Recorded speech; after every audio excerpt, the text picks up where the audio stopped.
Christians have been claiming for the past 2000 years that Jesus is going to return soon, but he never came. And in my last video, I exposed the devastating truth that even according to the Bible itself, Jesus can never return. In that video, we looked at 2 Peter 3:9, where the author suggests that Jesus is delaying his return because he doesn't want anyone to perish, meaning he doesn't want anyone to go to hell.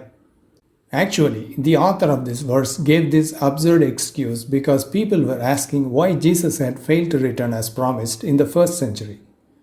But the real issue here is, if Jesus were delaying his return because he doesn't want anyone to perish, that creates a literal mathematical impossibility for him to ever come back.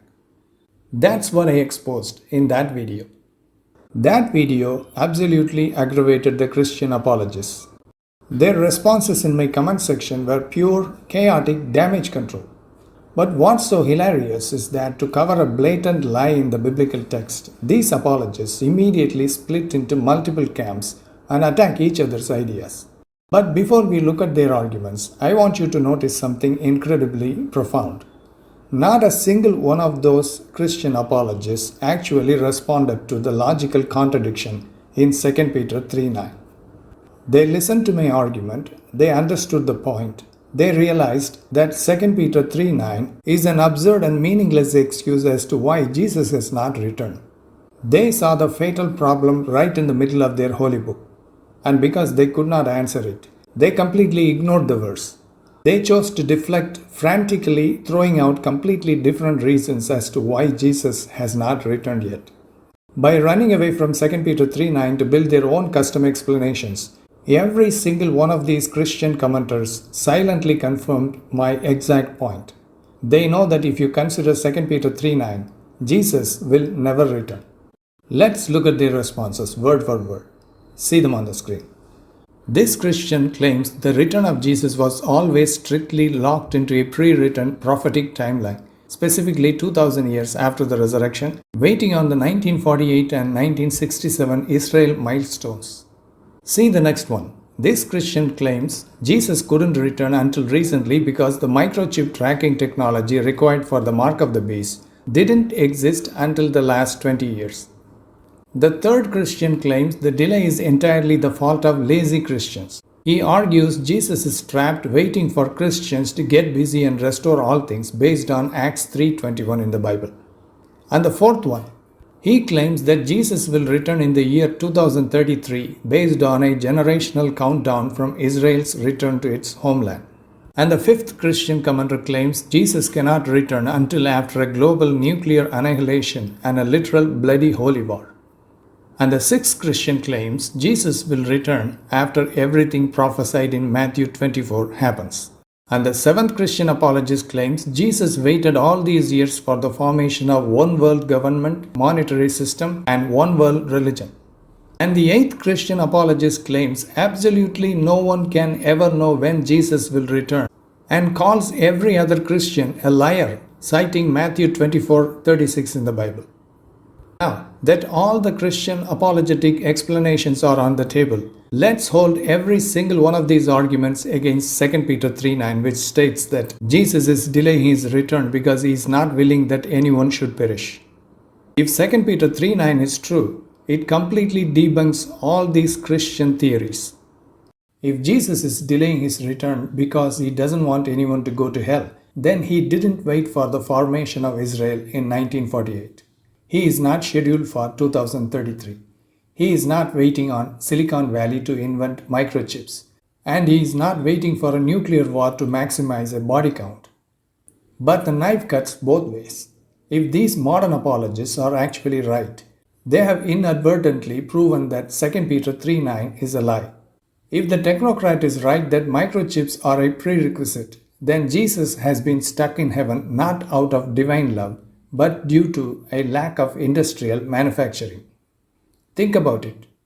If 2 Peter 3:9 is true, then even if every single disaster prophesied in Matthew 24 happens today, Jesus still won't return because, as the verse suggests, he doesn't want anyone to go to hell. To defend their religion, these Christian apologists have built arguments that turn their own scripture into absolute nonsense. What's even more hilarious is that because they are all manufacturing custom survival tactics for a failed prophecy, they are forced to tear each other's ideas apart. If the Christian group tracking the borders of Israel is right, then the camp tracking microchips is wrong. If the camp praying for a global nuclear war is right, then the camp pointing to everyday earthquakes and famines as signs from Matthew 24 is completely deluded. They are not just failing to answer the dilemma, they are actively calling each other false prophets. But while these camps are furiously tearing each other down, they all get utterly vaporized by one final argument from their own ranks. Another Christian drops Matthew 24:36 into the mix where the Bible quotes Jesus as saying, "But about that day or hour no one knows," regarding his return. See what he says. Anyone who ever claimed to know when Jesus would return is a liar. There is no timeline, no man know or will ever know the day until it has already happened. This single statement acts as a universal solvent. It destroys everything else. If no one knows the day or hour, it doesn't just damage the other arguments, it completely annihilates them. It means the date predictors and blueprint chronologists are biblical liars. Every modern prophecy channel tracking global science is an explicit false prophet because they claim to discern a structural proximity that Jesus explicitly stated no one can know. But the final irony is the deepest. This statement doesn't just debunk modern Christians, it destroys the New Testament itself. If the proximity was completely unknowable, why did Paul confidently tell the Corinthians that the time is short? Why did John write that it is the last hour? Why did the author of Revelation state that these things must shortly take place? If the day and hour were entirely a secret, the New Testament writers were not operating on divine revelation. They were just guessing. When you look at this entire chaotic mess, the truth becomes blindingly obvious. Modern Christians are not fighting with each other because they are bad at reading the Bible. They are fighting each other because they are trying to fix a broken foundation. The historical reality is simple. Jesus, Paul, Peter, and John were first century apocalyptic figures. They were not preaching about a distant future return of Jesus. They genuinely believed and explicitly taught that the world was going to end in their own generation and Jesus was going to return in their lifetime. But history happened. The first century passed. The apostles died.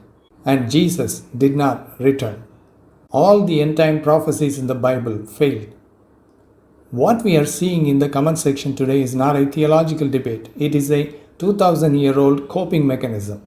The book of 2 Peter was written precisely because early Christians were panicking about the delay in Jesus' return, forcing the author to manufacture the divine patient excuse to buy them some time. And today, modern apologists are forced to invent microchips, nuclear wars, and secret calendars just to move the goalposts further down the field. The second coming of Jesus is a failed prophecy, but it is kept alive by continued desperation. It is fueled by endless excuses and sustained by a system built on pure fabrication.